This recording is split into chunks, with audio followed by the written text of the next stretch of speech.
Les tâches ménagères.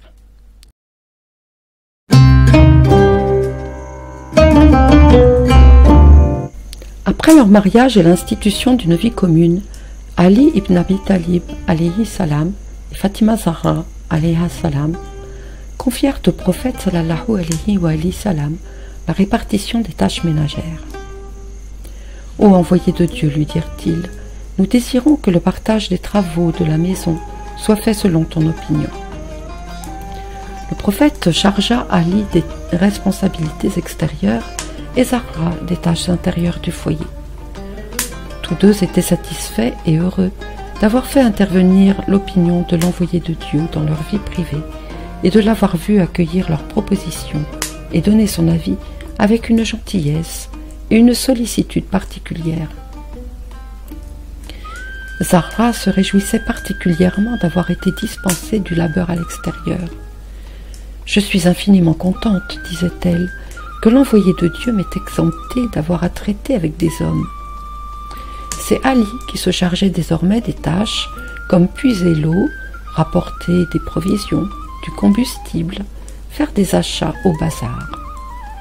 Les autres tâches, telles que moudre à la main le blé et l'orge, faire le pain, la cuisine, la lessive et nettoyer la maison, étaient accomplies par Zahra.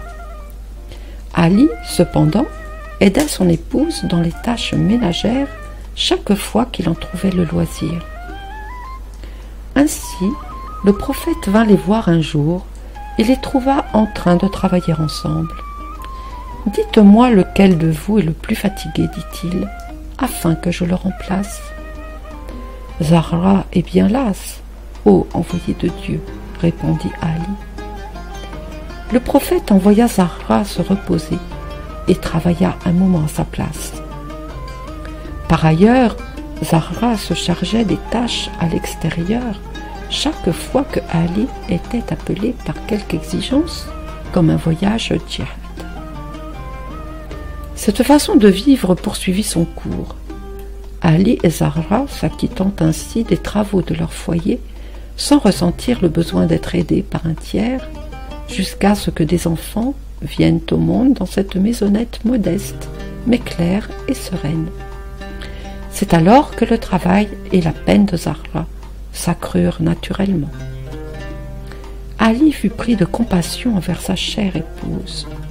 Il voyait que l'entretien de la maison et les travaux de cuisine empoussiéraient et noircissaient ses vêtements, que ses mains s'étaient couvertes de cloques à force d'avoir fait tourner la meule, que la bandoulière de l'outre d'eau, portée sur un long trajet, avait laissé une trace sur son épaule.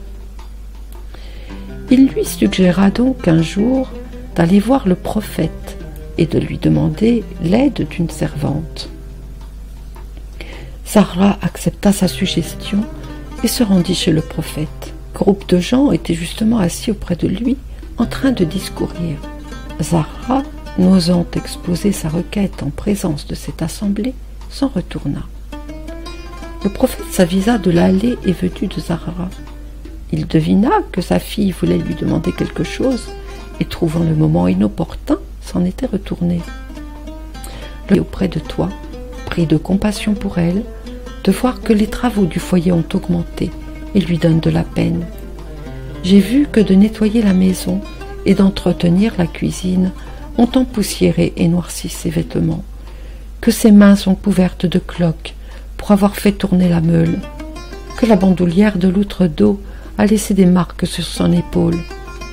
Je lui ai dit d'aller te voir pour que tu nous assignes désormais une servante qui l'aide. Mais le prophète ne voulait pas que son niveau de vie et celui des siens soit supérieur à celui des pauvres de la communauté qui disposaient de fort peu de moyens. À Médine régnait alors l'indigence et la pauvreté. Un certain nombre de muhajirines, en particulier, vivaient dans un infini dénuement. Par ailleurs, il savait combien sa fille était éprise de spiritualité et combien le souvenir de Dieu lui donnait d'énergie et d'ardeur. Aussi lui dit-il : Veux-tu que je t'enseigne quelque chose qui vaille mieux que tout cela? Oui, je t'en prie, ô envoyé de Dieu. Au moment de dormir, pense à réciter 34 fois Allahu Akbar, 33 fois Alhamdulillah et 33 fois Subhanallah. L'effet que ces zikrs auront sur ton esprit prévaut ô combien sur celui qu'une servante aurait sur ton existence. Zahra répéta à 3 reprises avec joie et vivacité: J'agrée ce qu'agrée Dieu et son prophète.